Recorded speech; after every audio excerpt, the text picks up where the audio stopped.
um orgulho, uma honra e uma responsabilidade, né? Isso sempre me deixa um pouco preocupada, porque eu tenho um viés de análise e hoje análise se confunde com opinião, né? Então, eu queria primeiro esclarecer que não são opiniões apenas desenvolvidas pelo meu olhar, mas embasada por muito estudo, muita leitura, que é uma das coisas que eu adoro fazer. E nasci para estudar, né? É assim que eu me sinto bem. A nossa proposta hoje é discutir um pouco. A evolução parece que é um desenvolvimento, né? Eu diria as mudanças na educação dos filhos, principalmente a partir do final do século XIX até agora. Eu escolhi este período, que é um período, início do século XX, a primeira metade do século XX, é um período de estabilidade nesse sentido, tanto quanto de mundo, de estilo de viver. A partir dos anos 60, a gente percebe que começam a acontecer muitas mudanças que vão provocar consequências na educação dos filhos, e dos anos 60 para cá, o que a gente tem é uma solidificação cada vez maior das mudanças que vêm acontecendo.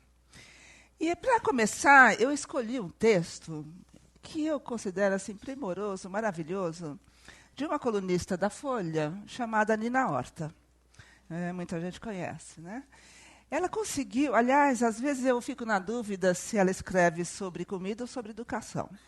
Eu acho que é sempre mais sobre educação, porque a comida é um excelente pretexto, né, para a gente falar sobre educação.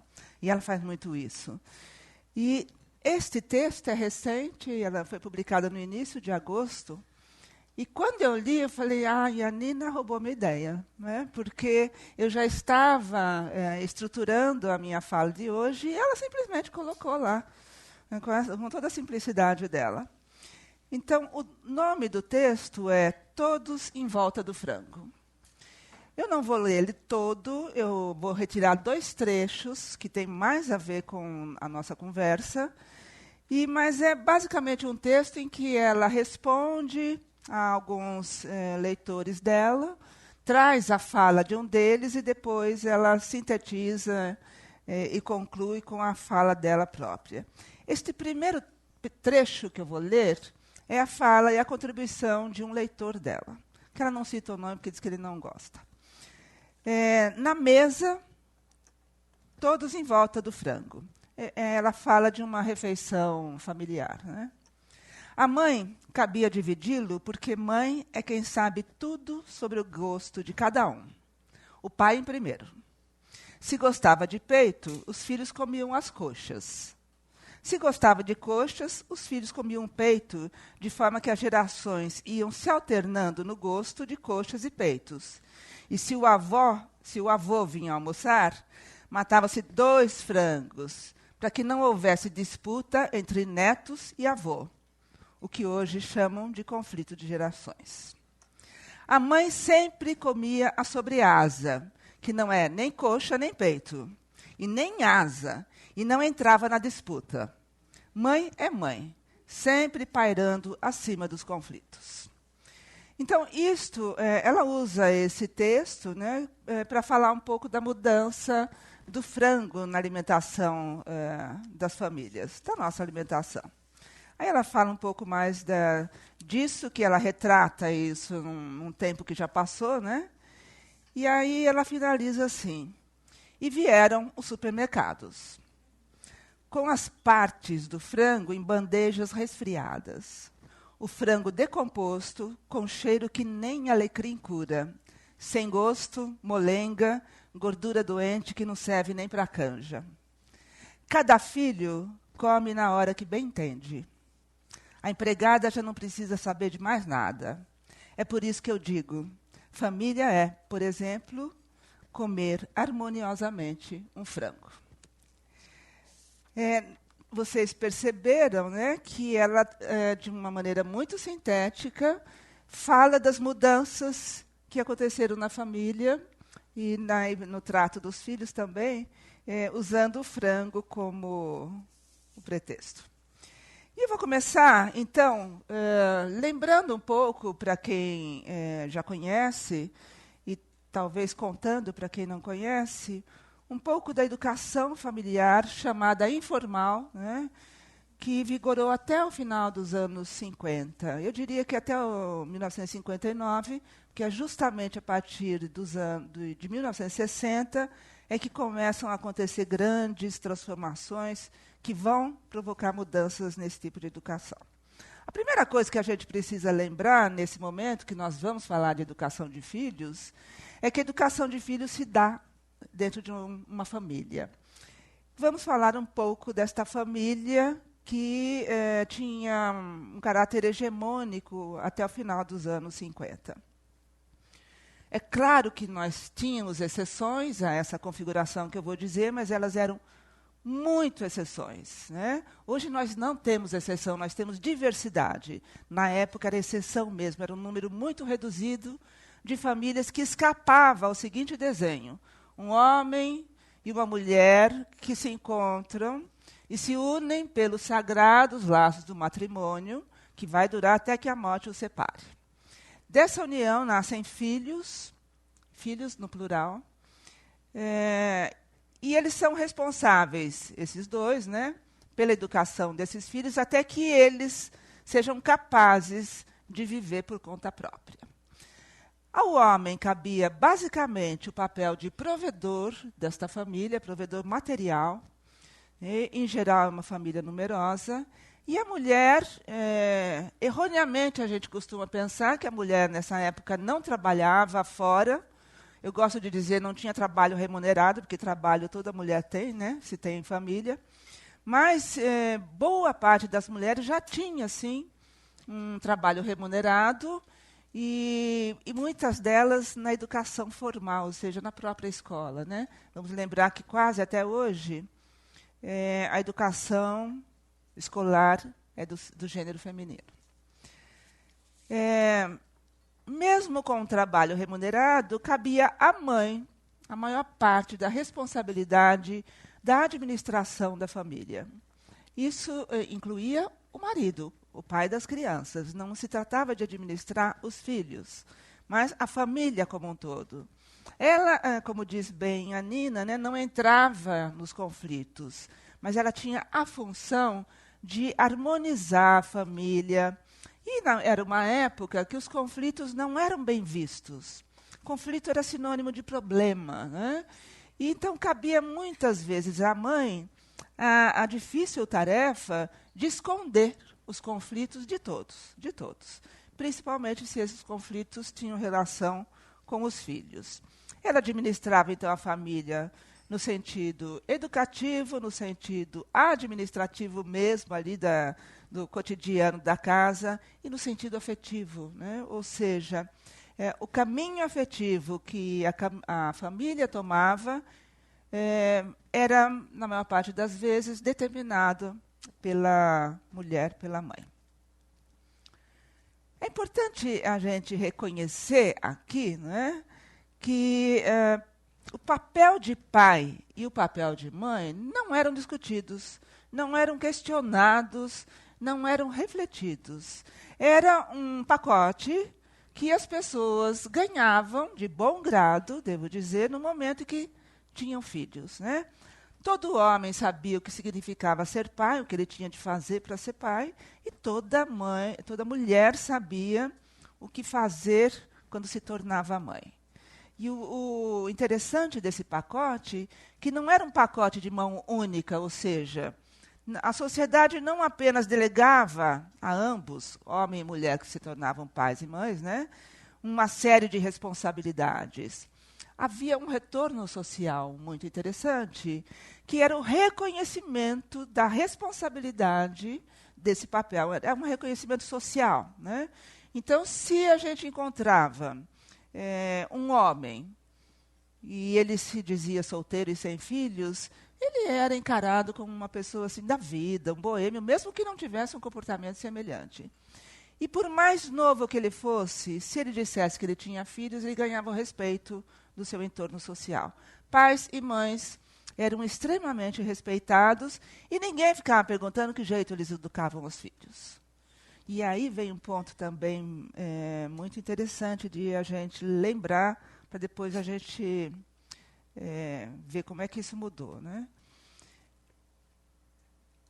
Homens e mulheres sabiam como se comportar quando se tornavam pais e mães, porque havia um pacote social a esse respeito, que eles assumiam plenamente, e tinham o retorno social, e, interessante, né, esse retorno social lhes conferia uma autoridade. Autoridade perante a própria família. E quando eu digo família, não estou me referindo agora apenas a esse núcleo pai, mãe e filhos.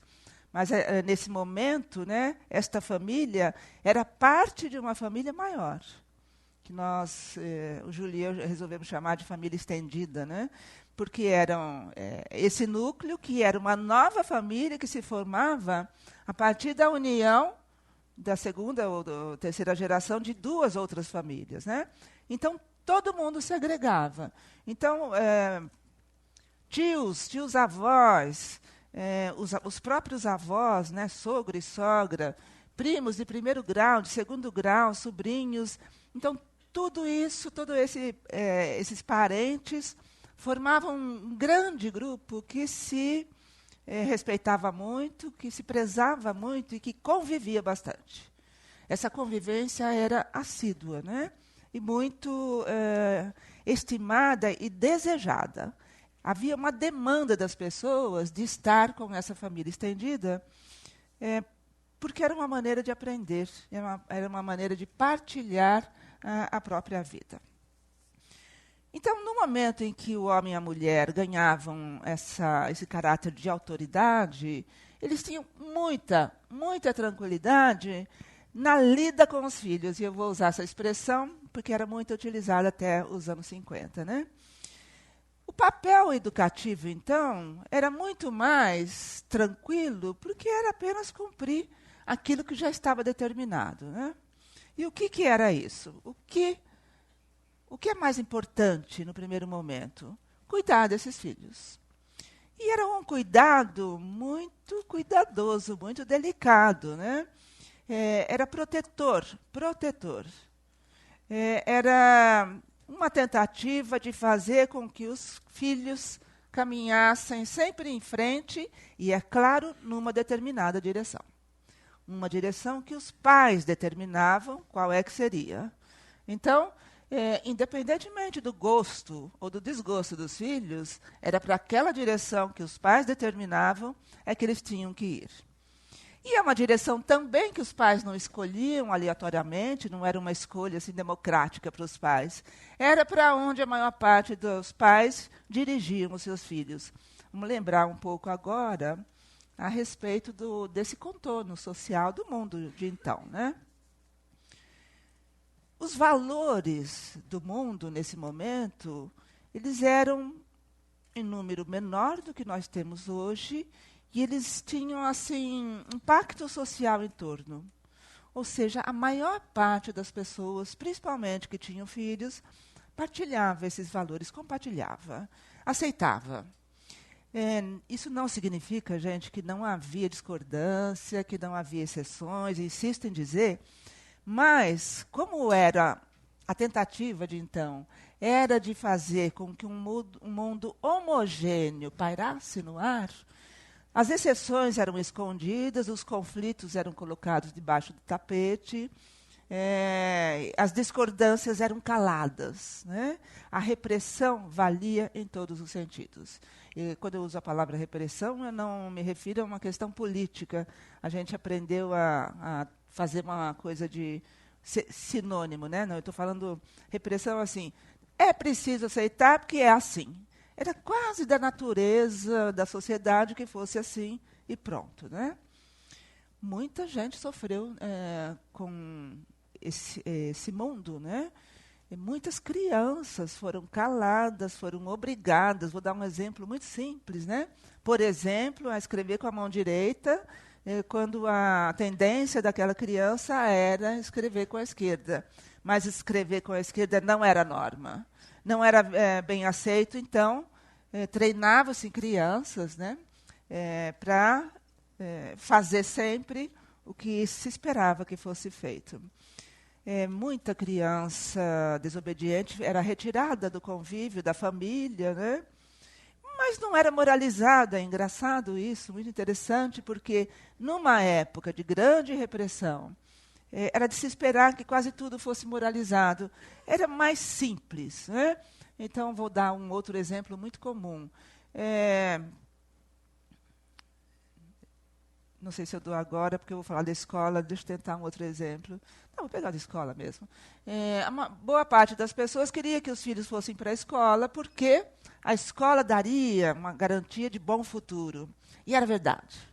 A escola garantia mesmo um futuro melhor, e a escola garantia, inclusive, que essa nova geração que começava a frequentar a escola se tornasse melhor que a geração que lhes trouxe a vida, né, que seus pais, o que hoje já é bem mais difícil. Na época, os pais queriam que os filhos fossem para a escola e que dessem certo na escola. Não havia essa neurose em torno do aproveitamento. Tem que dar certo, pronto. E quando não dava, era simples, muito simples, tirava da escola. Tirava da escola sem fazer nenhum discurso moralista, sem levar nenhum profissional para medicar ou dar um diagnóstico, tirava da escola e colocava para aprender um trabalho, ou para ajudar os pais, ou para ser aprendiz mesmo, né? Tinha um outro nome nessa época, não me lembro agora. Do exercício de alguma profissão, fosse ela qual fosse. Né? Então, cabia aos pais para exercer sua autoridade, que eles faziam isso com gosto e com propriedade, e cabia aos filhos, então, o quê? Obedecer. Não tinha outra alternativa. Não havia outra possibilidade, né?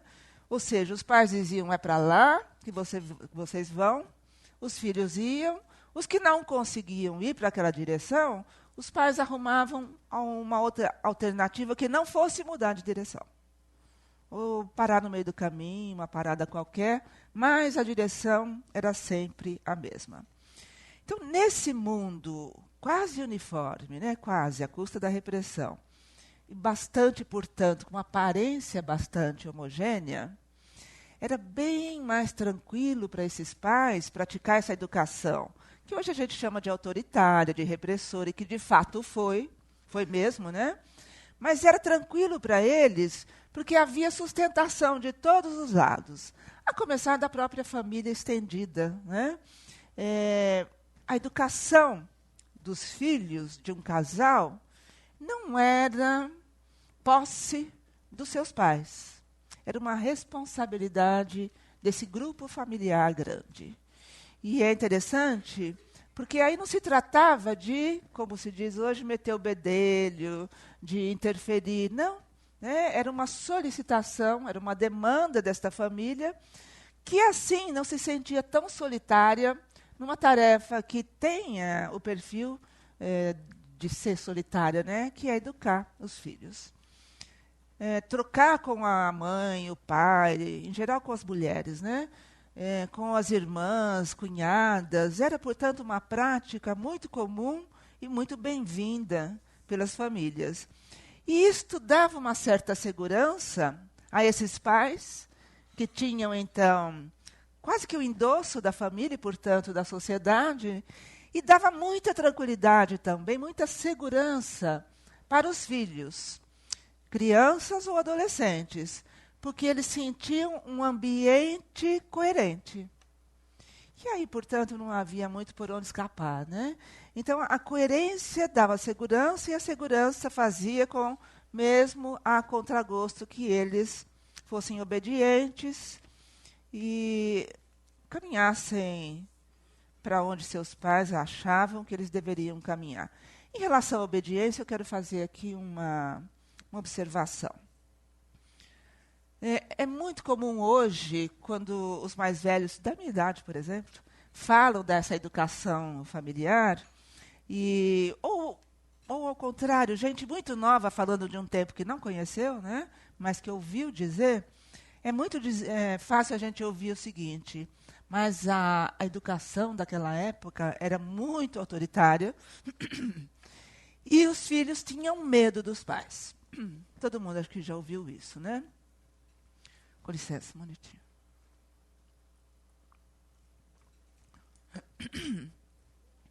E eu devo dizer que era verdade. As crianças tinham medo do olhar, às vezes, né? A família saía e era absolutamente fundamental que o comportamento em sociedade fosse corretíssimo. Então, se uma criança ou um adolescente fizesse alguma coisa que os pais não achassem correto, bastava olhar. Então, aquele olhar de eu sei que você está fazendo era o que bastava, muitas vezes, para fazer parar, naquele momento, o que ele estava fazendo. E se o olhar, às vezes, não fosse suficiente, aí vinha uma palavra ou simplesmente pegar pela mão e tirar da situação, né? E não pensem vocês que esse comportamento socialmente adequado que os pais desejavam fosse realmente necessário. Não. Outro dia eu visitava uma página no Facebook exatamente dessas nostalgias, né? Se você já usou isso, compartilhe. Tinha uma série de frases e conceitos. E um deles falava exatamente disso, né? Se você já parou de fazer, quando era criança, alguma coisa só porque seu pai olhou feio para você, né, compartilhe. Mas esta aqui era maravilhosa. Se você recusou um bombom que a visita ofereceu porque seu pai não deixava comer mais de um, compartilhe, né? Então, isto era o que, na época, os pais consideravam um bom comportamento, né? Come um bombom, 2 não precisa. 2 já é gula. Então, vocês percebem, né, que os filhos, nessa época, não tinham voz. Não tinham voz nenhuma, né? Vamos voltar ao texto da Nina, quando ela se refere a esse período, né? Primeiro, oferece o pedaço do frango ao pai, que ele, na hierarquia familiar, ele era o topo. A mãe sempre está fora dos conflitos. Quem podia conflitar, se não? Os filhos, né? Mas os filhos têm que comer aquilo que o pai não quer. Ou seja, aquilo que o pai autoriza, aquilo que o pai permite. Mas o mais interessante é que hoje nós tratamos essa questão do medo como se fosse assim, um pavor, né? Hoje nós temos medo que os filhos tenham medo dos pais. Ok? Mas vocês têm ideia de que medo era esse? Era medo de apanhar, né? A autoridade desses pais era tão grande que quase eles não precisavam recorrer à surra. E quando recorria era já a cinta, né? Não era um tapinha, não. Mas não precisava chegar nesse ponto, porque o olhar bastava. Lembrem-se disso. Hoje, então, o medo, que medo era esse? Era o medo de perder o amor dos pais. Um medo que, na verdade, permite a existência, a organização da família em torno da sua mais importante função, que é colocar os mais novos, os filhos aí na questão, né, na sociedade. E, para isso, precisa passar pelo processo educativo, familiar, que aí a gente pode dizer que em uns processos chama socialização, outros daí aprendizagem, o ensino das virtudes, dos afetos, do controle dos afetos. Mas, enfim, se a gente quiser condensar tudo isso, é passar pelo processo civilizatório. Essa é a questão. Vamos colocar em condição de viver em sociedade. Quero falar em especial um pouquinho agora sobre o papel da escola nesse período, né? Como eu disse rapidamente para vocês, todo mundo que podia, queria colocar o filho na escola, mas não era todo mundo que queria que podia, que conseguia. Né? Nesta época, a escola era muito, muito elitizada. E não se trata de mensalidades altas, porque a escola era pública, mas elitizada porque ela oferecia pouquíssimas vagas. E, portanto, dessas pouquíssimas vagas, quem conseguia se manter na escola Eram crianças de famílias mais abastadas, que tinham cultura, que tinham um laço intelectual já como um hábito familiar, né? E que eram pessoas já alfabetizadas, que tinham estudo. Então, é claro que os filhos dessas famílias se davam melhor na escola. E os filhos das famílias mais simples, populares, cujos pais nem sempre eram alfabetizados, muitas vezes era uma profissão bem simples, quando não uma profissão braçal mesmo, esses pouco tinham chance de ficar na escola. Quando conseguiam uma vaga, no máximo eles conseguiam chegar até finalizar a primeira etapa, que na época chamava-se curso primário. As mudanças da escola também começaram depois dos anos 60. Por quê, né? Porque para garantir que só os melhores cursassem a escola, aí existia um processo seletivo para ver quem terminou o curso primário que tem condições de seguir em frente. Ou seja, eram os poucos mesmo, né? Os eleitos. E o número de vagas assim afunilava. Então, até poderia haver um número maior de vagas no curso primário. No seguinte, que chamava-se ginásio, já reduzia bastante. E depois, mais para frente, então, era quase, né? Quase vaga certa para um grupo, vamos chamar de elite, né? E a elite não só econômica, mas intelectual, social também. Como a maioria dos pais queria colocar na escola, os que conseguiam, colocavam. E o que eles esperavam dos filhos na escola? Que eles aprendessem. Que eles tivessem boa nota, principalmente de comportamento. Né? É bom lembrar que havia a expectativa dos pais do comportamento social adequado. Isso é bom, é bem importante a gente lembrar, porque a gente vai ver que na mudança que mudou totalmente, né? Então, havia uma avaliação de nota de comportamento, que por mais que hoje, e já anos atrás, a gente tenha estudos, cada escola era um conceito subjetivo, né? Cada escola tinha lá uns parâmetros, algumas referências, cada professor tinha liberdade e autonomia para fazer o seu julgamento, mas o que os pais queriam era nota azul de comportamento. Se viesse nota vermelha lá de matemática, de inglês, latim, nessa época tinha, né, francês, os pais entendiam, mas davam duro para você estudar. Agora, a nota vermelha de comportamento era inaceitável. Isso deixava esta família indignada, né, porque não era para isso que eles tinham educado os filhos. Não havia, como eu acabei de dizer para vocês, pressão para que os filhos fossem excelentes alunos. Bastava ser bom aluno, aprender. Né? Agora, é bom lembrar também que aprender na escola era fácil. Mais fácil que hoje. Porque a escola era o único lugar que ensinava criança e adolescente. Se alguém quisesse aprender a ler e escrever, tinha que ser na escola. Não podia ser em outro lugar. A não ser famílias mesmo muito abastadas que podiam contratar, tinha um nome nessa época, preceptores, né? Para os seus filhos. Aí eles poderiam aprender em casa. Mas isso era um número muito pequeno de pessoas. Aprender a ler e escrever era na escola. Aprender a fazer conta era na escola. Vamos subir um pouquinho. O que é geometria? Na escola. Resolver uma raiz quadrada na escola. Entender o que é um problema? Tudo na escola. Né? Tudo. Inclusive... essa coisa que hoje a gente chama de orientação sexual, educação sexual, a escola se preocupava com isso, a não ser na disciplina biologia. Ou seja, era uma questão do conhecimento científico, só isso. O resto, que se dane. E os meninos se viraram muito bem. E as meninas também. Né? Ninguém deixou de viver sua vida porque não tinha aula de educação sexual.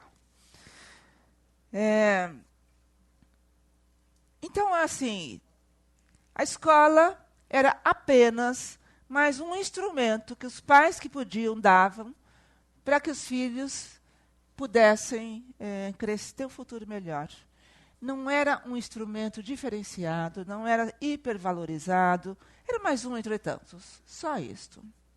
E, portanto, não havia toda essa pressão sobre criança, de lição de casa, fez lição, não fez, tem trabalho, não tem, cria a prova. Os pais passavam longe da vida escolar dos filhos, longe. Era muito comum que os pais não soubessem o nome da professora do filho, né?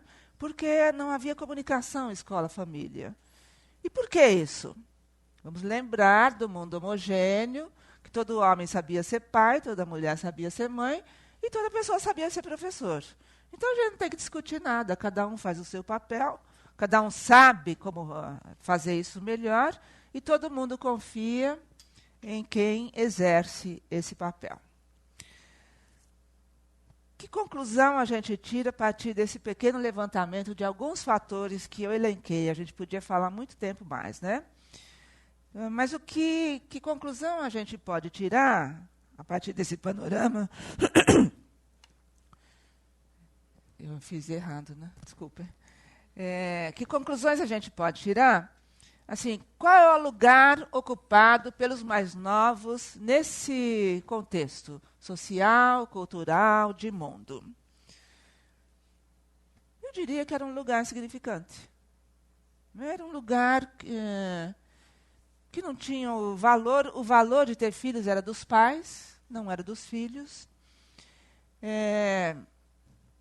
Como as famílias se reuniam muito, havia muita interação entre crianças de idade diferente.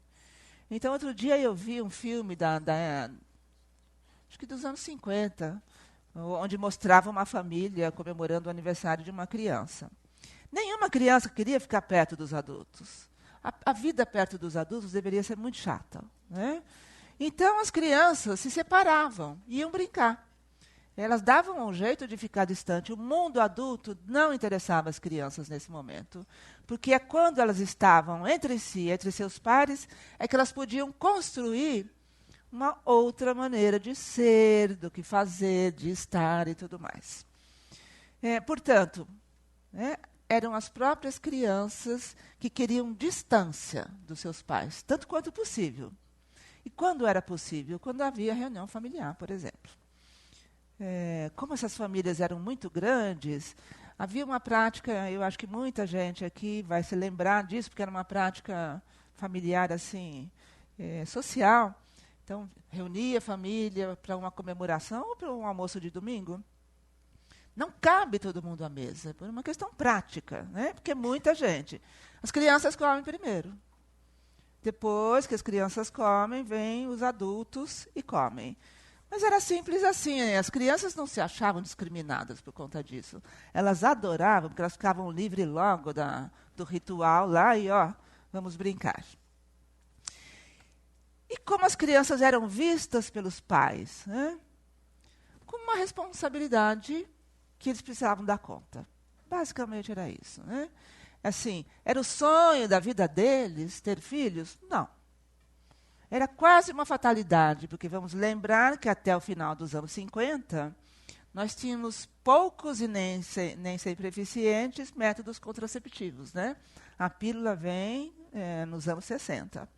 Então, era assim, casar e ter filhos. Era quase inevitável. E tendo filhos, é preciso dar conta deles. Então, não era o sonho da vida de muita gente. Quem não conseguia ter filhos tinha problema, mas não era por causa do filho. É por causa da sua posição perante a sociedade. Nossa, não pode ter filho, tem algum problema. Porque esse era o julgamento que, em geral, se fazia, né, de um casal que se unia e não tinha filhos. Eu acho que eu falei o que eu achei mais importante, e é claro que foi uma escolha, né, para tentar traçar um perfil da educação de filhos até então, até o final, até 1959, para agora começar a traçar um pouco um contexto de mudanças e de como essas mudanças interferem decisivamente na educação dos filhos. Em primeiro lugar, um mundo que era homogêneo, tranquilo, seguro, começa a se transformar rapidamente e radicalmente. Né? Com os anos 60, nós temos mudanças políticas, econômicas, pedagógicas. Por que pedagógicas? Né? Começam a surgir novos conhecimentos, são construídas novas teorias a respeito das crianças, dos mais novos, seu desenvolvimento e a melhor maneira de promover um bom desenvolvimento para eles. Sim, eu só esqueci de falar antes de entrar no Admirável Mundo Novo. Eu esqueci de ressaltar a questão do desenvolvimento das crianças até 1959. Ninguém pensava nisso. Ninguém se preocupava se era hora de falar de andar, ou se está atrasado, se está adiantado. Ninguém se preocupava se já era hora de aprender a escrever as primeiras letras, mesmo fora da escola. A questão do desenvolvimento não era posta para os pais até o final da década de 50. Então, agora, só para retomar, vai ser importante isso, né? Retomar agora o início das mudanças sociais, políticas, econômicas, de cultura, de maneira de viver. Começa a mudar tudo. Eu vou pular a parte das mudanças, principalmente políticas e sociais, porque é uma parte, inclusive para nós, muito dolorida, né? Mas, enfim, as mudanças aconteceram. Que mudanças foram essas, tão intensas, que interferiram tanto, né, na educação dos filhos, e tanto como eu vou mostrar para vocês. Em primeiro lugar, o mundo passa de homogêneo a diverso, muito diverso. Né? Isto significa que tudo que valia até então, até 1959, passa a ser relativo. Né? Mas quando eu digo tudo, é tudo mesmo, gente. Tudo. Né? O que é ser homem, o que é ser mulher, o que é ser pai, o que é ser mãe, o que é ser filho, qual é a função da educação, quais são os valores sociais que a gente partilha. Se hoje a gente fizer um levantamento aqui, agora, entre nós, quais são os valores sociais que a gente prioriza, vai ser difícil a gente colocar um número grande de pessoas no mesmo valor. Nós vamos escolher valores diferentes, e todos legítimos, porque todos são determinados pela sociedade. Nós vamos apenas pensar alguns que nós vamos priorizar, mas todos estão aí. Eu acho bem interessante que a gente criou uma expressão absolutamente equivocada, né, para dizer que hoje o mundo não tem valores. Claro que tem. Não tem os valores que a gente acha que deveriam ter, mas tem. E justamente a força desses valores que o mundo atual tem é que impede que esses outros valores mais humanistas, por exemplo, né, ganhem corpo, ganhem força. Então, tudo a partir então das mudanças fica relativo. Inclusive coisas que a gente não imaginou que pudesse ter um caráter relativo, como o que é certo e o que é errado. É muito difícil dizer para uma criança hoje isso é certo e isso é errado. E não porque a gente não sabe o que é certo e o que é errado, porque os pais têm uma certa dificuldade de falar, mas isso é certo ou é errado? Eu devo dizer o que para ele? Né? É claro que a sociedade, como um bloco, priorizou alguns desses valores. Né? Priorizou não, colocou no topo. E alguém tem dúvida que o valor principal hoje é o consumo? Não temos, né? Não temos dúvida nenhuma. E a gente já passa essa lição para os filhos antes que eles consigam aprender. Quando eles estão ainda em época intrauterina, as mães estão enlouquecidas consumindo revista que fala sobre ter filhos, livros que falam o que esperar quando você esperar, enxoval, maternidade, enfeites, vídeo.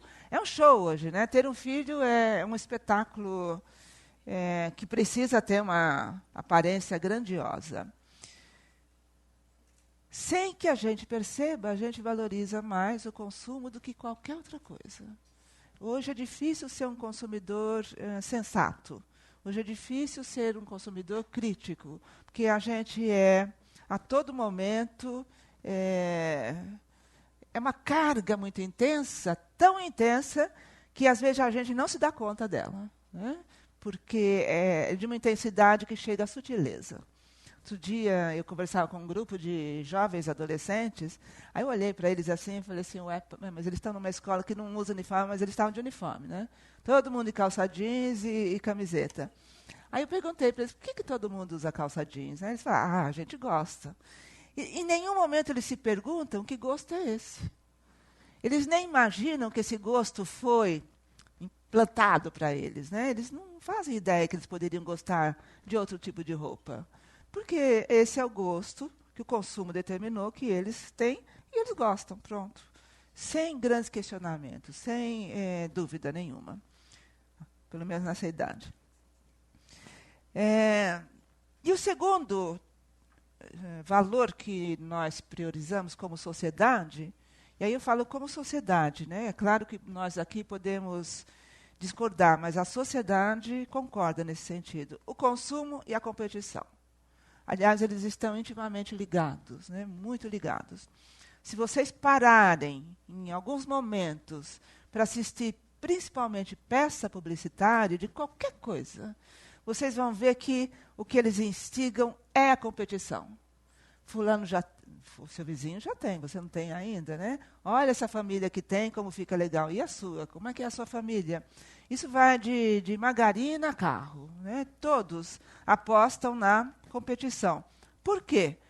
Porque a sociedade tem muita competência, tanta competência, que hoje qualquer um de nós tem dificuldade em se declarar ou tentar não ser competitivo. É considerado uma pessoa fora da... Tem uma expressão que eu acho maravilhosa, que agora me fugiu. Fora da luz ou da curva, enfim. Fora, não. Ah, que ingenuidade, imagina, não quer competir, que é isso, que ingenuidade. Como se antes, até 59, a vida não fosse competitiva. Não era um valor exacerbado. Vejam bem, a vida sempre exige uma competição com a gente mesmo, não é isso? Né? Então, até 59, as pessoas competiam consigo mesmo. Por exemplo, vou voltar a um exemplo da escola que é muito simples. Né? Quando o filho ou a filha trazia uma nota vermelha, eu falo vermelha para pegar o espírito da época, porque assim, acima de 5 era azul, abaixo de 5 era vermelha. Quando o filho ou a filha trazia uma nota vermelha, os pais não se preocupavam se o vizinho tinha nota azul. Se preocupavam assim, mês que vem você vai melhorar pelo menos 1 ponto esta nota. Então, era uma competição que a criança ia travar com ela mesma. Ou seja, ela tinha que se tornar melhor que ela tinha sido até então. E hoje, nós mudamos o foco, né? Hoje é competir com o outro. Se o outro pode muito menos do que meu potencial poderia, estamos ferrados, né? Mas assim, se eu ultrapassei o outro, estou satisfeita. Pronto.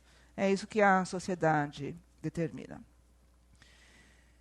Então, vivemos num mundo diverso, com principalmente 2 valores que depois se vão dar em muitos outros, né, que são o consumo e a competição, e com muitas mudanças, principalmente no estilo de viver, que tiraram a gente da zona de conforto.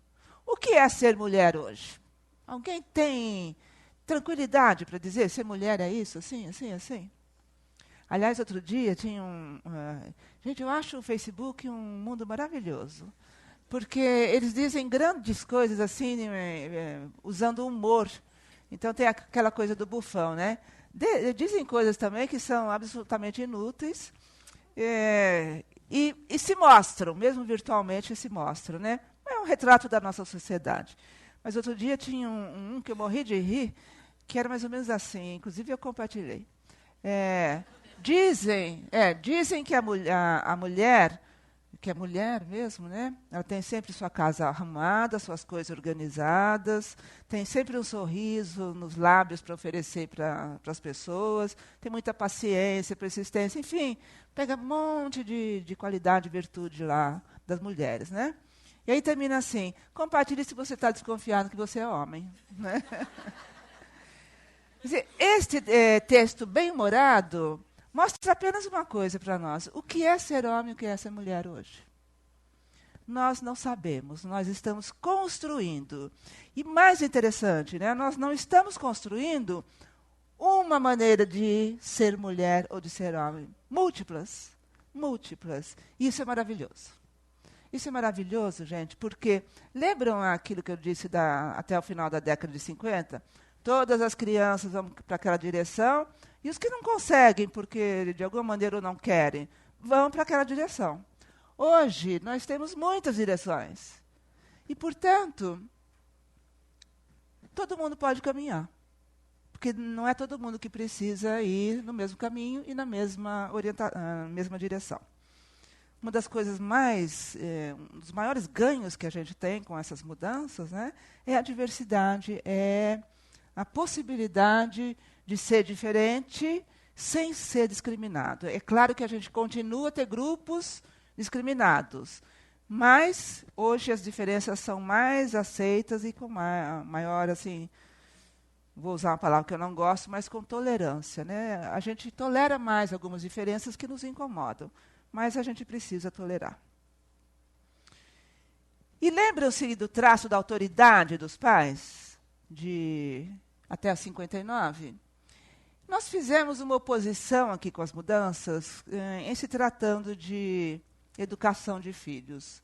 Nós começamos a fazer uma inversão.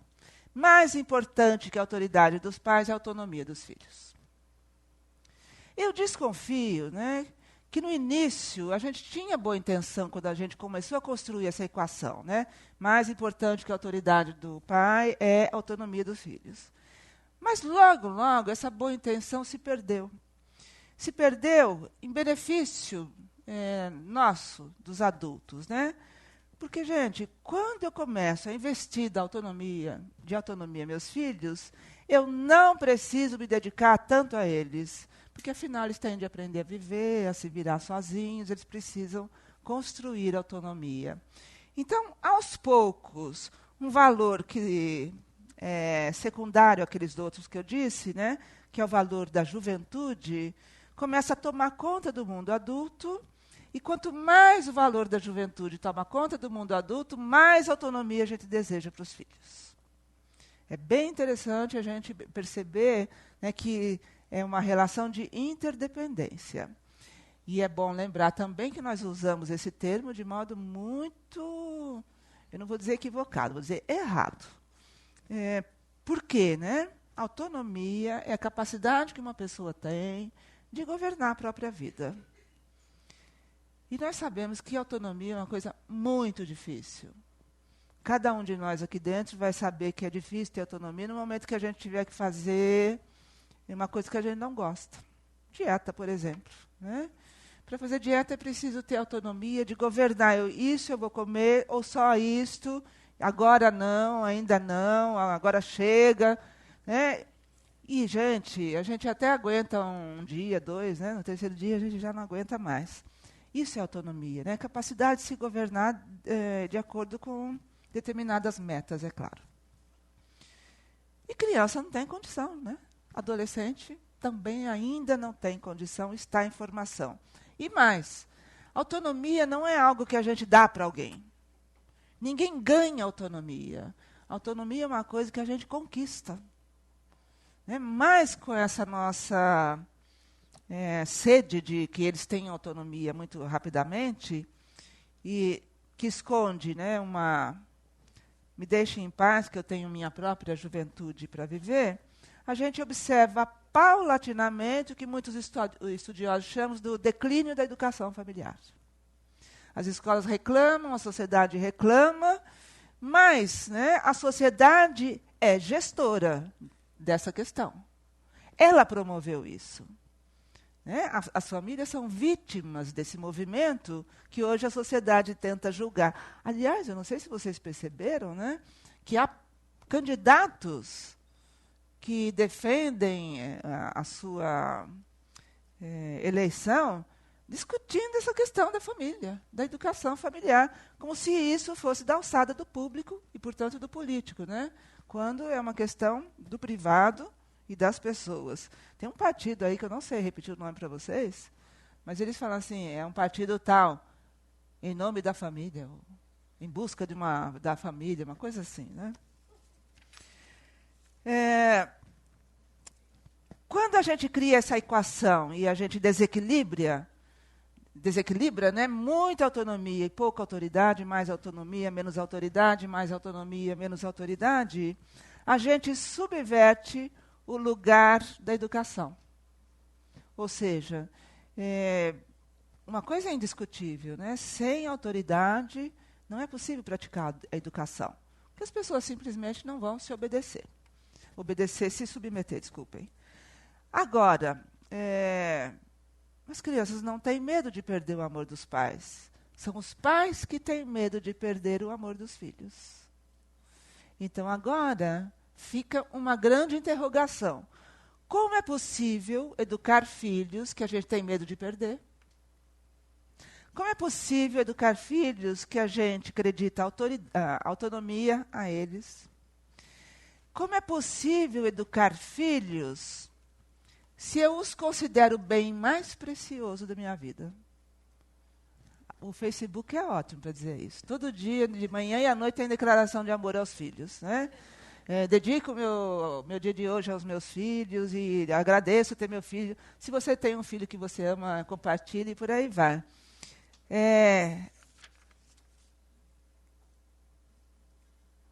Ter filhos virou agora uma escolha. Hoje nós podemos escolher ter filhos ou não. Inclusive, quando a gente tem problema, mesmo assim, a gente pode escolher ter filhos, né? Porque as ciências se desenvolveram tanto que é possível hoje driblar dificuldades que a natureza impõe. E os filhos hoje, eu falei disso na última vez que estive aqui, esse foi o meu tema, né? Que os filhos viraram um grande objeto de consumo. É um sonho de consumo das pessoas ter filho hoje, né? E ter o próprio filho. E quando eu digo o próprio filho, é porque as pessoas se apossam de seus filhos hoje. É meu filho. E as crianças aprenderam rapidamente, né? Você não manda em mim, você não é minha mãe. Professora, minha mãe disse que é tal coisa e o que ela diz é o que vale. A tia, vó, não, minha mãe disse que não é para fazer assim.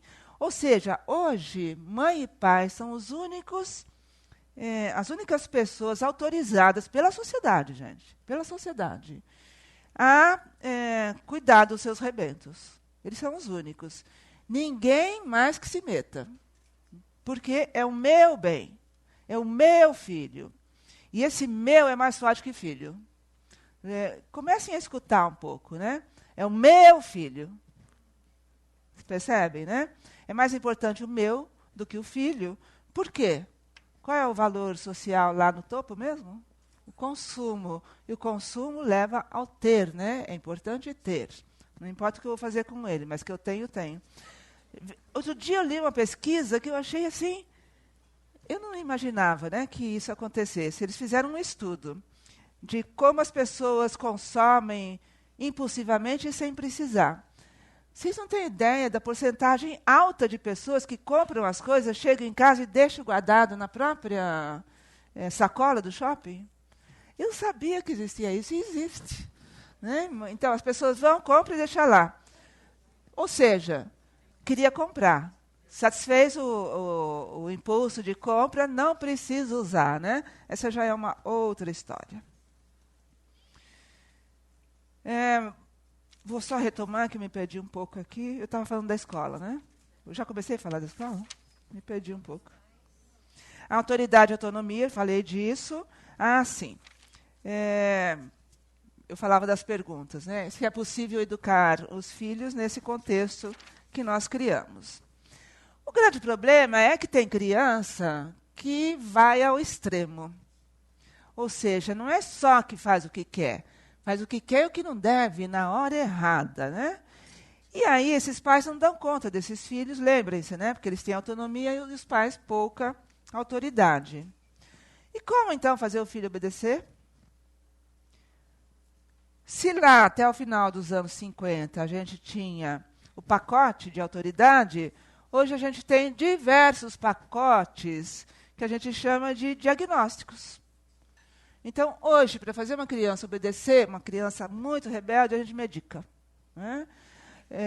Os pediatras questionam muito isso, neurologistas, psiquiatras, mas a sociedade aderiu a esse estilo de vida, né? E o mais interessante, há diagnósticos que são socialmente aceitos e outros que não. Então, há uma luta, às vezes, de pais com médicos para mudar o diagnóstico. Por exemplo, isso aqui é uma tendência recente que várias pessoas já me relataram, inclusive médicos. Até pouco tempo atrás, o diagnóstico de dislexia era uma coisa assim, né? Artista é disléxico, e daí vem os nomes das pessoas como se isso resolvesse alguma coisa para nós, né? Mas hoje é famoso, de alguma maneira oferece alguma importância. E eu não sei porquê, o diagnóstico de dislexia caiu. Agora as pessoas não querem receber esse diagnóstico. O que está em alta hoje é o de hiperatividade e déficit de atenção, né? Então, há mães, né, numa busca enlouquecida dessa mudança de diagnóstico, quer convencer o médico que o problema dele não é dislexia, é hiperatividade e déficit de atenção.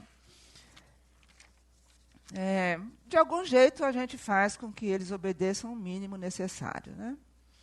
E agora eu vou falar um pouco, falei um pouco da relação aí da sociedade que determina um modo de viver familiar e que fez uma mudança drástica na relação com seus filhos. E vou falar um pouco agora do papel da escola, da função e do papel da escola, que também se ocupa como uma parte da educação, e vou falar dos filhos e não dos alunos, né? Porque, de alguma maneira, quando as crianças são levadas à escola, são filhos ainda. E é dessa parte que eu vou falar antes de chegar à escola. Se antes a escola era mais um recurso, entre tantos, para ajudar as crianças a terem uma vida melhor, hoje é a única possibilidade. Não há outro caminho na vida dos nossos filhos. Quando eu vejo pais e mães assim desesperados, porque o filho teve nota baixa, não entrou no vestibular, ou não entrou na faculdade que queria, é um desespero, gente, real.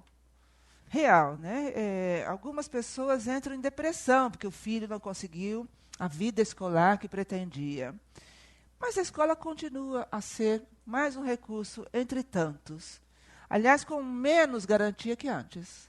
Antes, quem fazia escola tinha uma garantia, né, de ter uma profissão, ter uma vida melhor. Hoje nós não temos mais essa garantia. Sequer a garantia de aprender nós temos quando vai frequentar a escola, né? Porque é na era da escola democratizada que nós criamos a figura do analfabeto funcional. Antes não existia isso. É nesse momento que a gente cria essa... É uma peça, né? Analfabeto funcional. Nem sei como é que a gente conseguiu criar essa expressão. Mas, enfim, há pessoas que sabem ler e escrever, mas não entendem nada do que escrevem nem do que leem. Muitos dos seus filhos devem ser esses, porque quando eu vejo bilhete de criança bem alfabetizada, eu fico desesperado, porque ela pode até estar bem alfabetizada, mas não tem letramento na parada, porque ela não entende direito qual que é a função do bilhete que ela deixou para a mãe. Nem a mãe entende, mas tudo bem, está numa boa escola.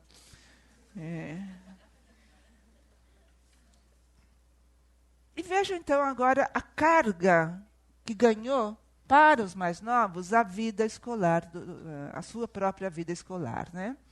Agora os pais sabem o nome da professora, têm o telefone celular dela, sabem onde mora e não raramente ligam para ela no celular para discutir alguma questão do seu filho, aluno da professora. As escolas incentivam isso, insanamente. Mas as escolas incentivam porque acham que isso é receber bem, acolher os clientes, afinal, né? No momento que o ensino privado passa por uma crise, é bom a gente fidelizar os pais dos nossos alunos, e por aí vai. Então, os pais sabem mais da vida escolar do que o próprio filho. Eu conversava com uma criança que estava de castigo, de 9 para 10 anos. E é uma pessoa das minhas relações pessoais, ela falou, conversa com ele, vê se dá um jeito lá, porque ele não quer estudar, não quer. E ele está naquele momento crucial da vida escolar, que é o 3º ano. O terceiro ano é uma coisa interessantíssima, né? Porque, assim, no primeiro ano eles ficam assim, que é isso? Que escola é essa? Diferente, né? No segundo ano, eles começam a fazer a leitura do funcionamento da escola. E no terceiro ano, já aprenderam. Aí eles já sabem o que pode, o que não pode. Eles deitam e rolam, né? E esse menino estava aí muito mais interessado em desafiar a instituição escolar do que aprender. A escola não ajudava. Mas ele podia aprender mais do que aprendia. Aí eu cheguei para ele, comecei a conversar, né? Aí eu falei assim, mas escuta, nota baixa em tal coisa, você é bom nisso, né? Minha mãe não me dá sossego. Quando é época de prova, ela fica nervosa. Ela não me deixa eu ficar nervoso. Né? Ele lançou uma reclamação. Né? Ele disse, eu só vou mal na escola, porque daí, quem sabe, aí a escola passa a ser minha. Que mal a escola, minha mãe não vai querer para ela. Né? Então, se eu for mal, talvez a escola possa ser minha. Mas esse é um retrato, uma anedota, mas é muito verídico. Os pais levam e buscam os filhos para fazer trabalho na casa de colega, consultam a internet, adoidado para ajudar a melhorar o trabalho, que em geral são eles que fazem, não os filhos. Contratam professores particulares e chegam ao ponto de pagar quase uma segunda mensalidade para garantir que o filho vai bem. E o filho vai entendendo que a jogada é essa mesmo. Né? E os filhos também recebem uma mensagem importante. A coisa mais importante é entrar numa boa faculdade. E muitos deles vão atrás e se esforçam e conseguem, né? Mas não dão conta depois. Porque depois que entrou e fez o maior feito que os pais queriam, aí não tem mais motivo para fazer faculdade. Né? E aí não tem mais estabilidade para fazer faculdade, não tem mais segurança para continuar aquele curso. Eu sempre me assusto com essa porcentagem. 40% dos alunos que entram na faculdade mudam de curso no primeiro ano. Gente, 40% é muito alto, é altíssimo. Isso significa o quê? Que nós os pais, né, nos importamos muito mais com resultados do que o processo de aprendizagem, que exige esforço, exige concentração, e na faculdade mais ainda. Né? E no momento que eles enfrentam algumas dificuldades, eles caem fora. Porque tem sido isso que a gente tem ensinado. Meu bem mais precioso vai sofrer, vai se frustrar? Não, deixa comigo. Eu resolvo. Né? Por quê? Se meu bem mais precioso sofre e se frustra, o meu sofrimento é dobrado. Então, eu vou rapidamente aqui finalizar, porque eu quero muito conversar com vocês. Eu falei rapidamente de um contexto, a partir dos anos 60, para finalizar, qual é o lugar que nós damos aos mais novos, aos filhos hoje, né? Se lá até o final da década de 50 era um lugar insignificante, hoje é um lugar absolutamente relevante, é o mais importante. Então, se antes no topo da família estava o pai, hoje quem está? Os filhos. E se for mais de um, e hoje nós temos famílias, nós saímos de famílias com um número grande de filhos, diminuímos, chegamos a 1 e agora a gente tem aumentado novamente, né? Porque a família tem mudado e tem se estendido de outra maneira. Mesmo que haja mais de um filho, todos eles estão no topo. Então, de novo, lembrando de algumas pesquisas que eu li. Hotel, local de turismo, avião, maneira de viajar, transporte, comida, restaurante, todas as escolhas estão na mão dos filhos. Aonde vamos passar as férias? Vamos na Disneylândia, por exemplo, né? Mas aí a gente olha para a cara dos pais assim, na Disneylândia, assim, porque é o sonho dele, a gente vai levar. Né? Então, agora a família vive em torno das demandas dos filhos, que se aborrecem muito rapidamente. Né? Então, às vezes, para ir, os filhos dizem assim, isso uma família me contou, eles querem ir para um hotel, como chama esse hotel que tem tudo? Isso. Porque daí não é só uma viagem, vai e volta, não tem que fazer mais nada lá no meio, porque tem monitor, tem tudo, né? 10 dias, porque lá se compra em pacote. No segundo dia, as crianças já estão cansadas. A criança queria aquela bicicleta, queria. No segundo dia também já desencantou, não quer mais, né? Já enjoou. Por quê? Né? Porque tem uma questão interessante do organismo que se chama adaptação. A gente se adapta muito facilmente às situações. Vamos trazer esse exemplo para nós? Como a gente está lá, né, o consumo está no topo da nossa vida, todo mundo que pode quer trocar o carro. A gente não quer ficar com um carro velho. Né? E aí a gente vai, pesquisa, enfim, a gente escolhe um carro. E todo o tempo que a gente usou para escolher, guardar o dinheiro, ou financiar, sei lá, cada um se vira como pode, é maior do que o nosso entusiasmo com o carro novo. O nosso entusiasmo dura uns 2 meses. 2 meses em frente, pronto, passa. Né? Não, é um carro melhor que eu tinha antes. Mas aquele todo entusiasmo que eu vou pagar não sei quantos anos ainda, vale? Acabou. Então, hoje a gente vê que os mais novos ocupam um lugar de destaque na vida familiar. Os pais precisam mais dos filhos do que os filhos precisam dos pais. A precisão dos filhos em relação aos pais não parece ser afetiva. É mais de superproteção, e superproteção no sentido de evite que eu sofra, evite que eu entenda a vida como ela é de fato. É mais no sentido econômico e administrativo do cotidiano. Me leva em tal lugar, me busca em tal lugar, eu quero ir para tal lugar, eu vou para a casa de fulano, depois você me pega lá. Ou seja, hoje é muito difícil ver uma criança ou um adolescente pedir alguma coisa para os seus pais. Ô pai, posso ir ao shopping? Não, ele chega e fala, pai, eu vou ao shopping, você pode me levar? Você pode não, você me leva. Então, lembra aquela inversão, autonomia e autoridade? À medida que cresce a autonomia, diminui a autoridade. E é exatamente nesse momento delicado que nós estamos. E por que delicado? Porque começaram a surgir consequências imprevistas. Nós não esperávamos que o índice de suicídio entre mais jovens começasse a crescer tanto assim. Com isso a gente não contava. Né? E esse é um movimento que acontece, cresce muito no mundo inteiro. E o Brasil, que nunca foi um país que teve um índice alto de suicídio, cresce também. E cresce desproporcional aos índices anteriores. Né? Outras consequências assim, inesperadas. Crianças doentes de fato.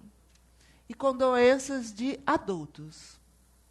Então, os pediatras hoje precisam atualizar todos os compêndios de medicina pediátrica, porque hoje eles têm que tratar hipertensão na infância, obesidade na infância, colesterol alto na infância, problemas sérios no aparelho gastro na infância, e aí vai embora. Né? A gente tem índices alarmantes de doenças sérias em crianças.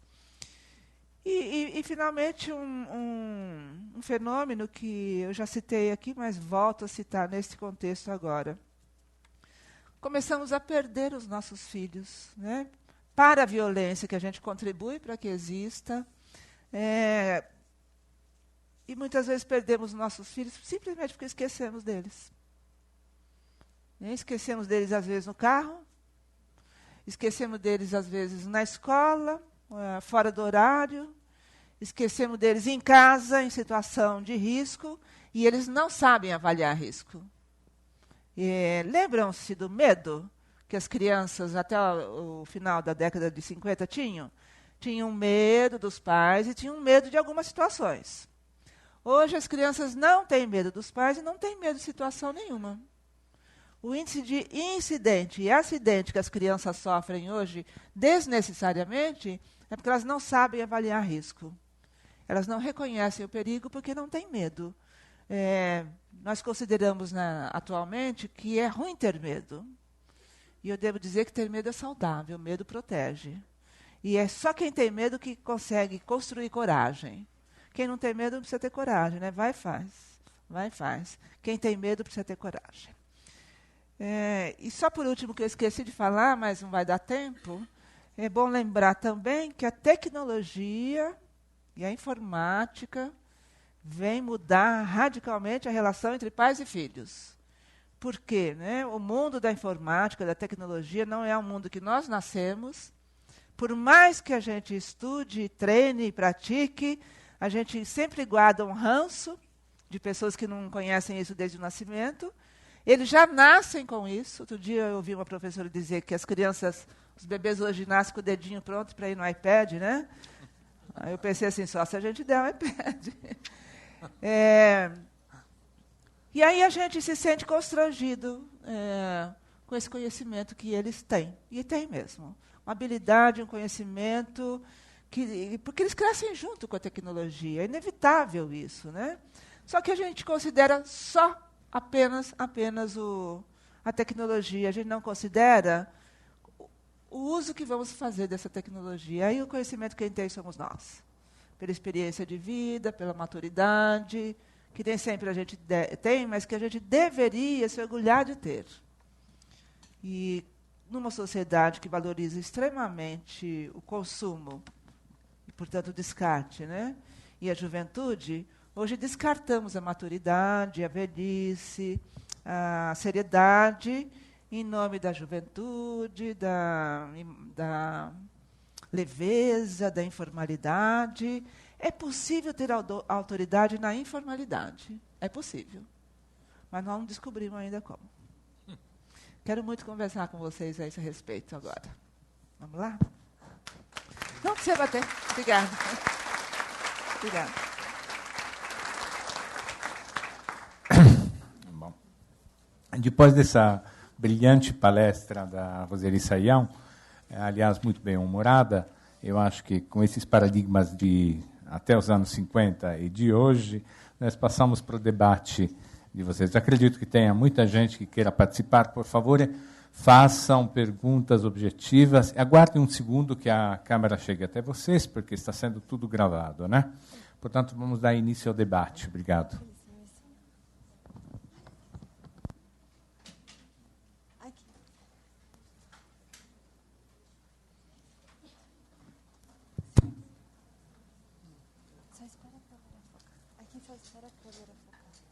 Eu não estou te escutando. Só esperar a câmera focar aí. Alô? Meu nome é Pedrito.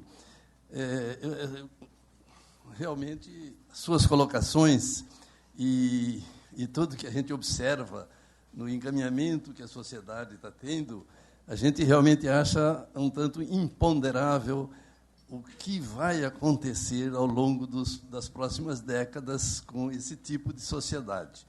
Mas eu gostaria só de colocar 3 coisas na sua colocação.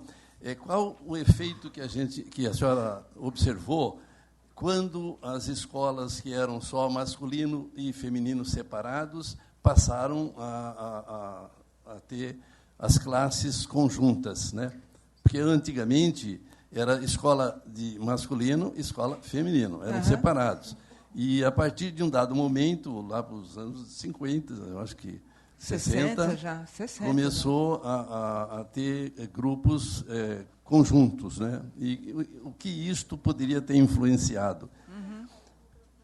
Segundo, realmente a gente percebe hoje uma luta para transformar o sistema educacional nosso, que está realmente um desastre.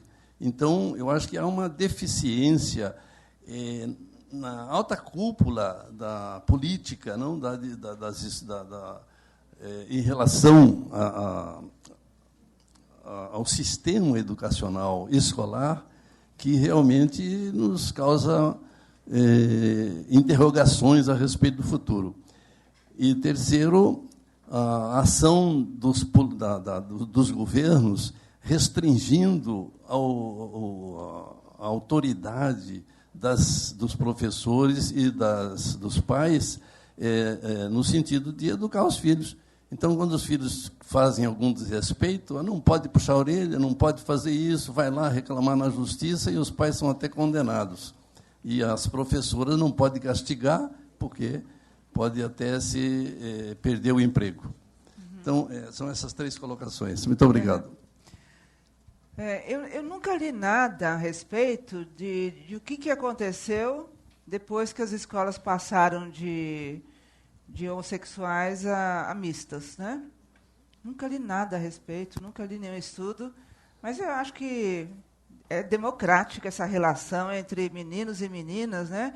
Isso acho que facilita um pouco a convivência, né, com o diferente, com o outro.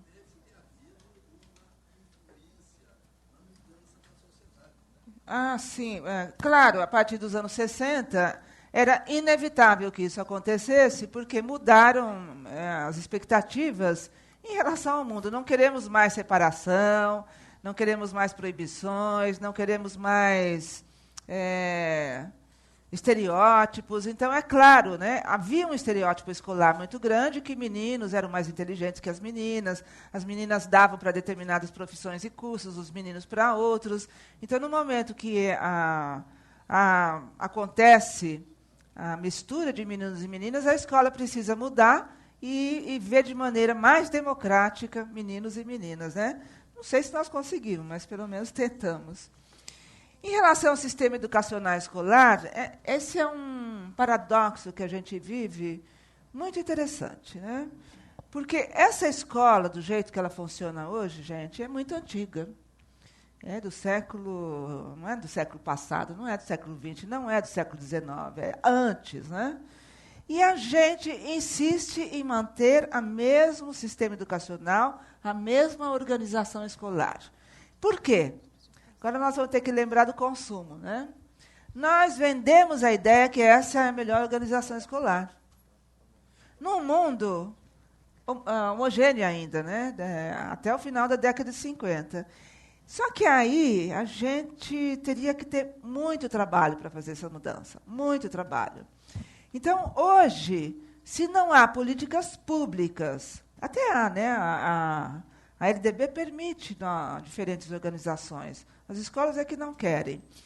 Mas se hoje nós temos a mesma organização escolar, o mesmo sistema educacional, é porque os pais querem. Pergunta que pai e que mãe quer colocar o filho numa escola que é diferente. Eles não querem. Por quê? Porque eles acham que é uma garantia essa organização, esse sistema. E nós todos sabemos que não é. Mas sabe que quando a gente pede todas as referências, a gente precisa ter algumas? Parece que escolhemos a escola para ser uma delas, né? E ela vai ficar eterna aí, se a gente não fizer nada. E, por fim, um terceiro ponto que você levanta, né? O governo não tira a autoridade de pais e professores, né? O governo tenta proteger crianças e adolescentes que nós não cuidamos. Existe uma infinidade de crianças e adolescentes em situações de risco. E eu não me refiro apenas a crianças e adolescentes da classe mais baixa. A classe média está cheia, gente. Lembrem-se, se nós precisamos ter um estatuto da criança e do adolescente, é porque nós não respeitamos nossas crianças e nossos adolescentes. Puxar a orelha, dar castigo, assim, não precisa chegar tanto. A autoridade do olhar, lembram-se disso? Do olhar. Professores daquela época puxavam a orelha de seus alunos. Mas era um recurso assim, extremo quando eles se sentiam impotentes perante uma situação que eles não sabiam como lidar, né? O nosso estatuto ele tem uma leitura muito equivocada. É como se nós dessemos todos os direitos a eles e nenhum dever. Não. Essa é a leitura que eu acabei de dizer para vocês que nós fazemos. Não é isso que nós fazemos com os nossos filhos hoje? Eles podem tudo, eles precisam ter tudo, Então, a leitura que nós fazemos do Estatuto é muito influenciada por esse estilo de vida. Agora eu vou acrescentar a frase que eu comecei. O governo não tira a autoridade de pais e professores. O governo tira a autoridade de todos nós. De todos nós. Quando, mas não no que você cita em especial, mas quando ele decide legislar pela vida pessoal, pela vida privada. E o governo tem feito isso e nós temos aceito. Porque parece que a gente precisa de um pai, né? Já que a figura de pai tem feito falta nas famílias. Quando eu digo figura, não é a pessoa, mas é a função. Lembram-se daquele pai bravo? A mãe falava assim, quando seu pai chegar, eu conto. E aí a criança não fazia. Efetivamente, era mais uma imagem do que um fato. Mas que mostrava assim que, olha, esse pai representa algo muito forte. Hoje, eu fui testemunha disso, né? Eu vi uma mãe um pouco desesperada e falou para o filho, quando seu pai chegar, eu vou contar. Falou, não, eu conto primeiro. Ou seja, na boa, né? Essa figura de pai não tem mais essa força que já teve. E aí, numa sociedade que carece de uma força, de um pai forte, a gente busca o governo. É perigoso isso, muito perigoso. Bom, boa noite. Meu nome é Carlos. Eu gostaria, mantendo no assunto, né, de perguntar o que você acha do castigo físico na infância, né, como maneira de obtenção dessa autoridade, né, da qual você falou. E quais seriam os outros caminhos, né, para os pais terem autoridade sobre os filhos? Olha, o castigo físico é uma humilhação. E por que uma humilhação, né? Porque como é que uma criança vai se defender de um sujeito mais forte que ele? Não há defesa para a criança no castigo físico, né? Em primeiro lugar, por isso é humilhante. Em segundo lugar, nós não temos comprovação nenhuma de que isso funciona. Nenhuma. Ao contrário, né? Todas as evidências que nós temos é de que não funciona. Ou se funciona, funciona temporariamente, mas um tempo muito curto. Não vai fazer isso. Fez, apanha. 1 dia e meio, 2 dias, ele não faz. O terceiro dia, ele já esqueceu. Vai fazer de novo, né? Por que foi que a gente construiu essa ideia de que aplicar um castigo físico é que constrói a autoridade? Eu diria que destrói. Diria que destrói, porque eu vou confiar no sujeito, porque a autoridade exige confiança, né? E eu vou confiar no sujeito que me bate? Não vou confiar, né? Vou confiar no sujeito que me maltrata? Não vou confiar. E aí, então, a gente vai destruindo a possibilidade de existir uma relação de autoridade. Como é que nós podemos criar isso, né? Nós não vamos mais conseguir repetir aquela autoridade que existiu até o final dos anos 50, porque o mundo mudou. E se não há mais aquele contexto, não há mais aquela autoridade, né? Agora, é possível construir uma outra autoridade considerando todas as mudanças do mundo e, mais principalmente, né, considerando que essa criança ou esse jovem tem voz, tem ideias, fala, pensa. Então, a primeira coisa é que nós pudéssemos ouvi-los. Quando a gente ouve uma criança, a gente ganha autoridade para ela. Mas quando eu digo ouvir não é escutar as palavras que diz, né? Ouvir verdadeiramente e usar a palavra que ele nos traz. Usar a ideia. Ou então questionar, dialogar com a criança. Quando a criança percebe que a gente os leva a sério, eles começam a levar a gente a sério também, né? Um outro ponto que ajuda muito a construir a autoridade é a criança perceber que nós sabemos para onde vamos. Se a gente vai para o lugar certo ou errado, não tem importância, mas nós sabemos para onde vamos. O que mais tira a autoridade dos pais, inclusive professores também, mas em menor grau, é a criança perceber que o pai não sabe para onde vai, né? Hoje é muito fácil um pai ter dúvidas. Aliás, em geral, os pais têm mais dúvidas que certezas. E essas dúvidas são legítimas, gente. Mas a gente não deveria expressar isso para os filhos. Porque daí eles ficam sem segurança. Meu pai não sabe quem vai cuidar de mim nesse mundo, né? Então, quando ele percebe, a criança percebe que os pais sabem para onde vão, até pode mudar de ideia depois, mas no momento sabem, eles acatam um pouco mais a autoridade. Coerência ajuda também, né? Ajuda muito ter coerência e firmeza. Eu vou dar um exemplo muito simples, que parece que tudo isso são ideias, né? Mas na prática como funciona? É simples.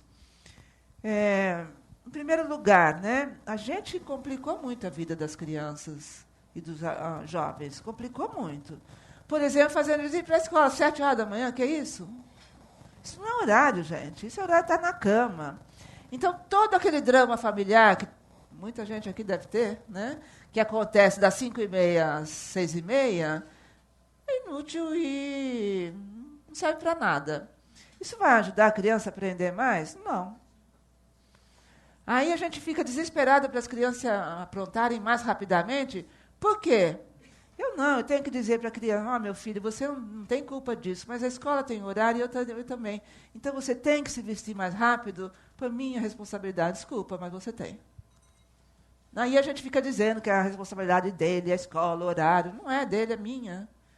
Minha desse pacto louco que os pais fizeram com a escola, que querem que funcione desde as 7 horas da manhã, quando não antes, né? E segundo é assim, nós vamos almoçar em tal lugar. Em tal lugar, não quero. Eu falei que nós vamos almoçar em tal lugar. Esse é um mero exemplo, tá? Então não vou comer. Você pode comer ou pode não comer, mas nós vamos almoçar em tal lugar. Pronto, acabou, né? Quando a criança sente coerência e firmeza, ela começa a agradecer, gente. Ela agradece. Quem é professor, principalmente de educação infantil, sabe bem disso.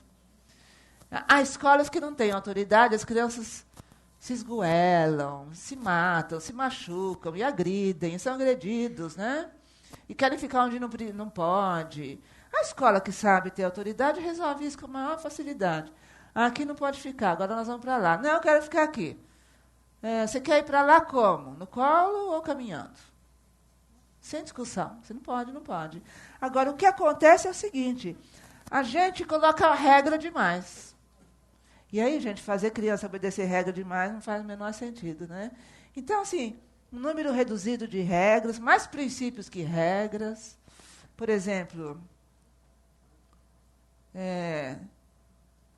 regra de muitas famílias, tomar banho todo dia, escovar o dente, agora virou uma neurose, né?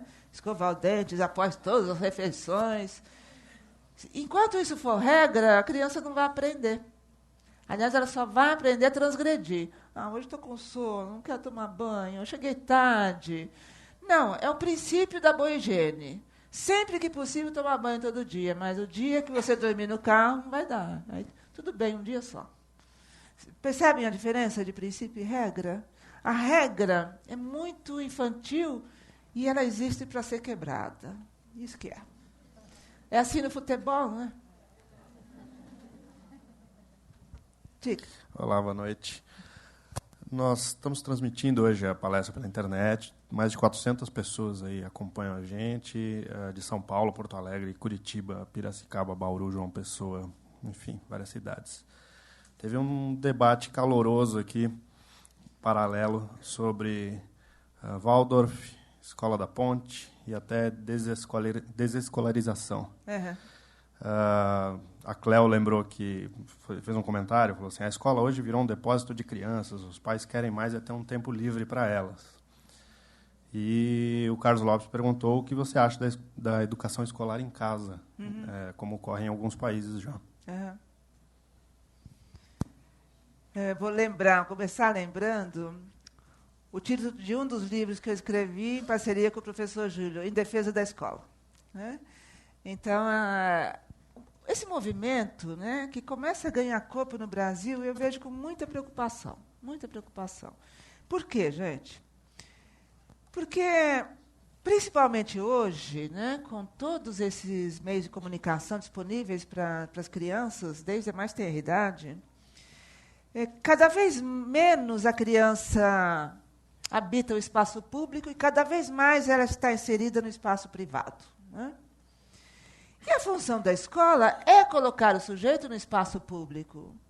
E, gente, aprender o que significa viver no espaço público é doloroso, é sofrido, né? É sofrido a gente estar todo mundo aqui e a gente ter um certo comportamento, uma certa espera, falar num tom de voz.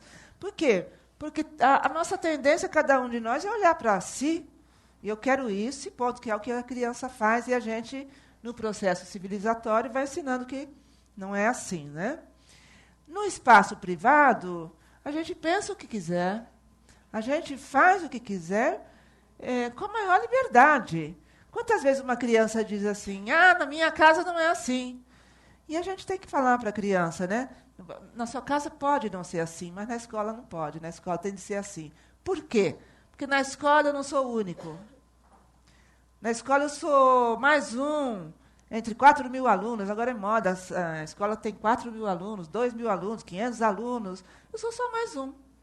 Então eu preciso aprender a conviver com a multidão, né? E é isso que é ser cidadão, não é, gente?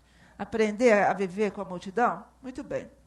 Eu vi um documentário feito lá nos Estados Unidos, sobre um documentário crítico, né? Exatamente a respeito desse movimento que lá cresce, cresce, cresce. E foi muito interessante olhar o documentário. Eles não fizeram análise nenhuma, só mostraram, né? Mas o jeito de mostrar é uma análise. Então, eles pegaram, por exemplo, pais que defendem aquela linha política que eu nem sei dizer para você que nome que se dá hoje, que nasceu lá com Hitler. Como a gente chama hoje? Não pode ser nazista, será que é? Bom, mas defende a supremacia de uma determinada raça, barará, barará, e vai. Né? Arianismo, que seja. Esses pais não levam os filhos para a escola. Estes filhos estão condenados a acreditarem que esse é o melhor pensamento na vida. Eles não vão, até a maturidade, até eles terem acesso ao espaço público, aprenderem que existem outras ideias, que essa é contestada, que essa é considerada preconceituosa e tudo mais. A função da escola, gente, é arrancar os filhos de seus pais. Porque nós somos muito fechados no nosso corpo de valores. Nós temos nossas crenças, nossos estereótipos, nossos preconceitos, nossos valores. Nós temos o direito a ter tudo isso. Mas será que nós temos o direito a determinar que a próxima geração seja igual a nós? Nós não temos que dar o direito de escolha para eles?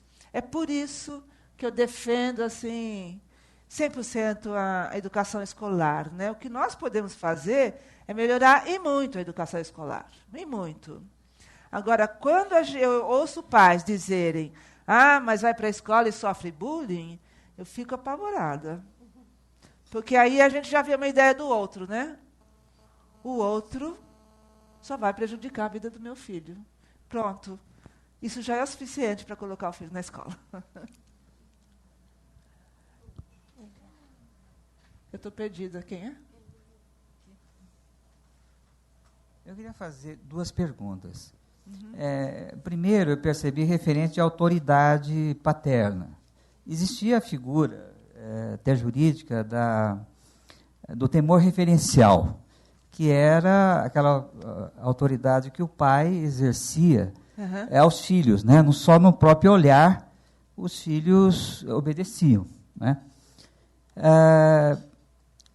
Com o avanço da mulher no mercado de trabalho, na igualdade e muito justa, muito correta do homem e da mulher, essa autoridade paterna ficou diluída, não é?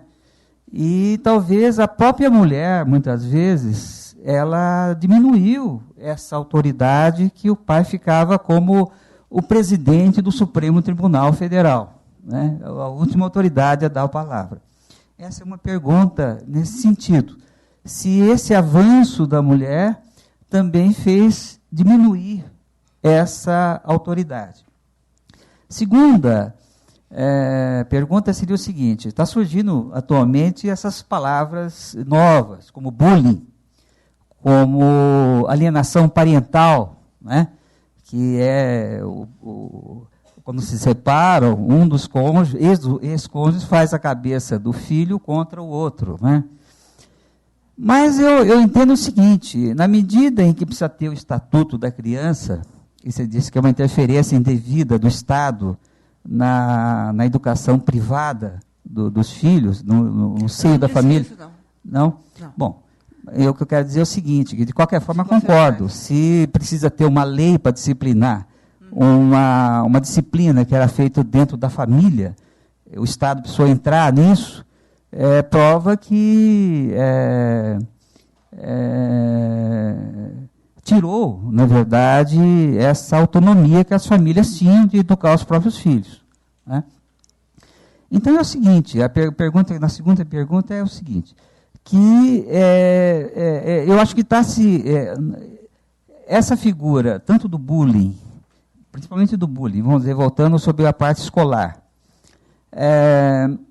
eu acho que quem se dói mais com bullying, muitas vezes, é até os próprios pais, do que os filhos. Isso. Não é uma forma também de você fragilizar o filho a enfrentar. Eu tive uma situação, uma vez, não sei se estava correto ou não, mas meu filho foi empurrado por um outro aluno.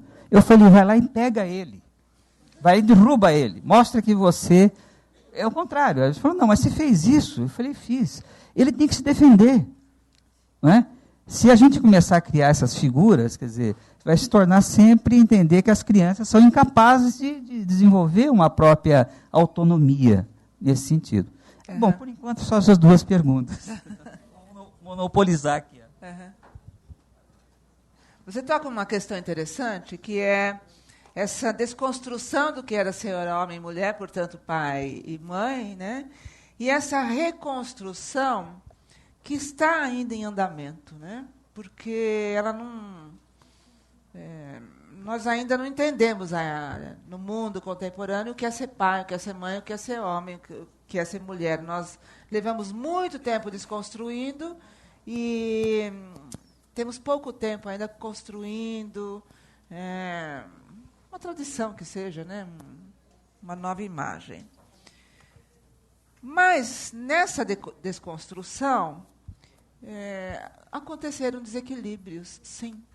Né? E um dos desequilíbrios a mulher mudou mais rapidamente do que o homem.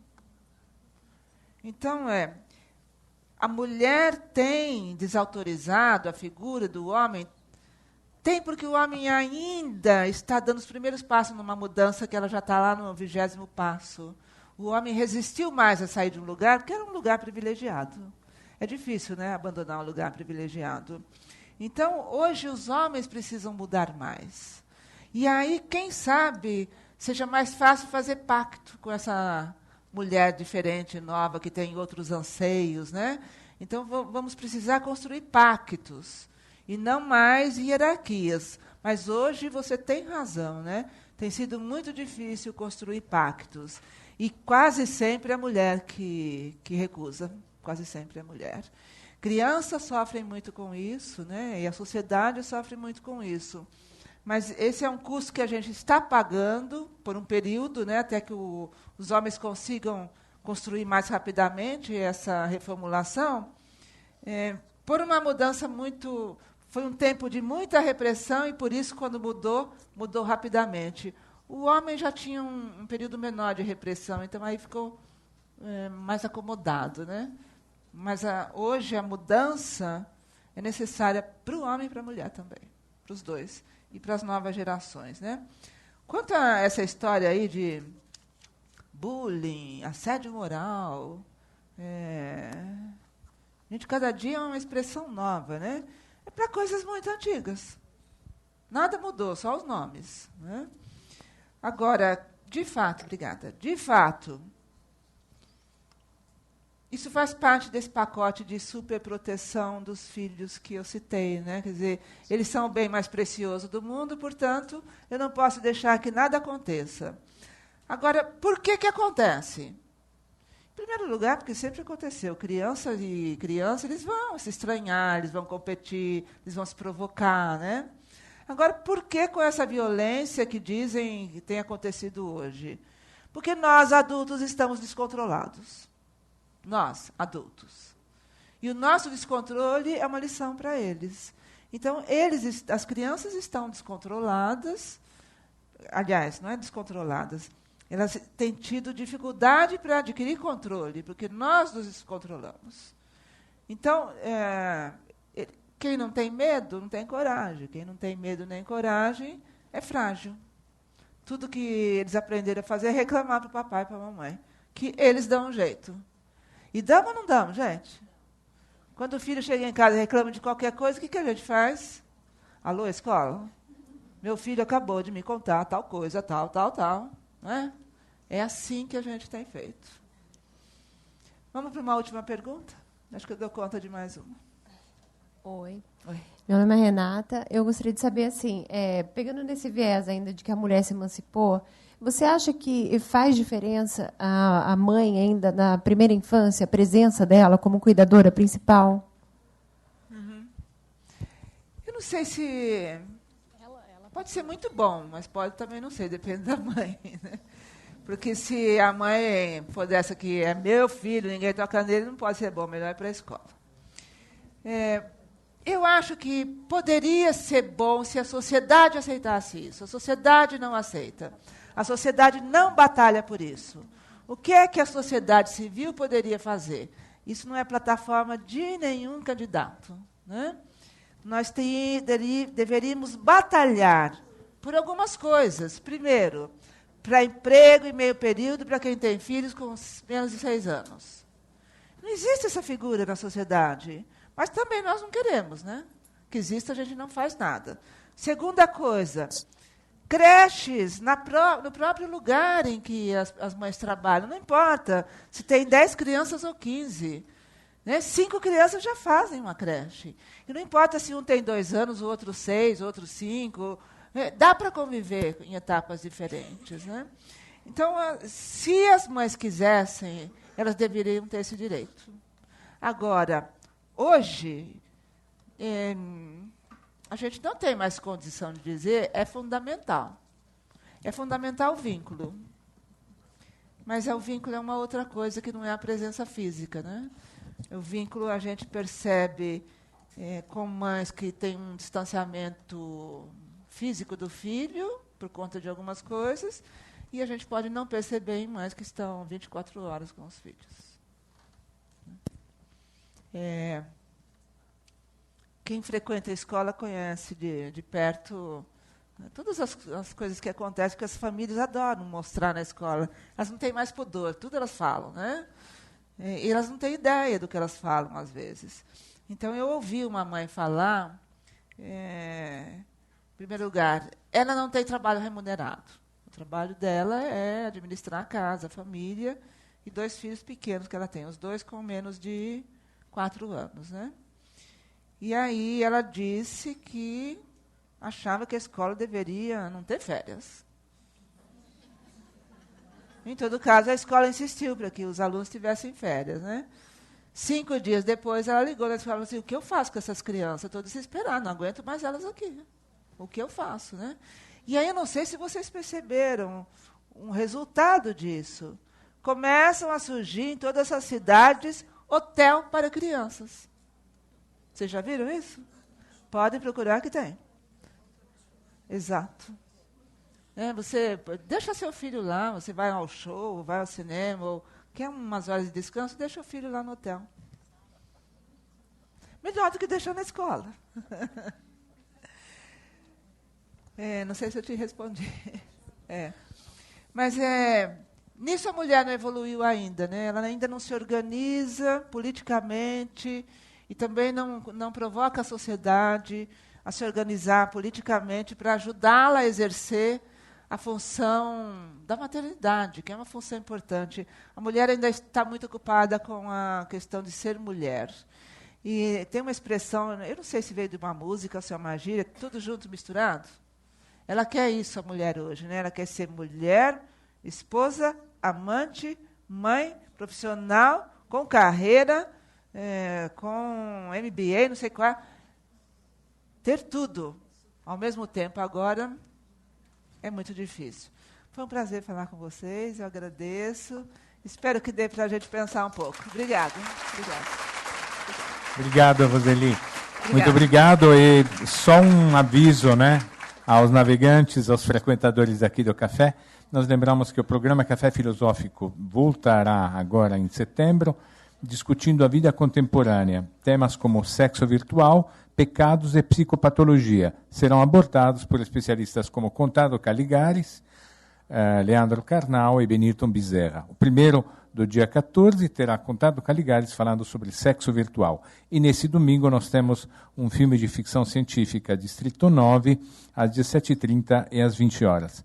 Bom, obrigado pela presença de todos vocês, aguardamos todos, e obrigado principalmente, Roseli, por essa noite especialíssima. Muito obrigado.